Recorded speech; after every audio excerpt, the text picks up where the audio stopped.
Guys, ഇതൊരു small unboxing video ആണ്. അപ്പോൾ നമുക്ക് അൺബോക്സ് ചെയ്യാം.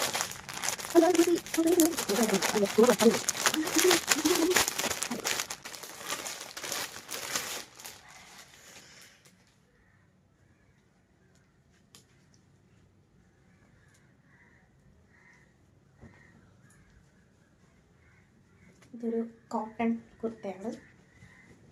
കുർത്തയും ഹാൻഡ്സുണ്ട്. അപ്പം നമുക്കിത് ഇട്ട് നോക്കാം.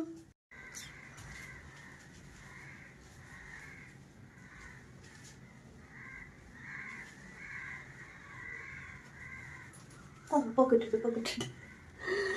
ഇതാണ് ഡ്രസ്. Perfect fit. ഷേപ്പ് പോലും ചെയ്യണ്ട. സൂപ്പർ സാധനം, ഇഷ്ടമായി. ചെന്നിട്ട് പനി പിടിച്ചേക്കുവാണ്, അതിൻ്റെ സൗണ്ട് വ്യത്യാസമാണ്. എന്നാലും ഡ്രസ്സ് എനിക്കിഷ്ടമായി. Okay, by.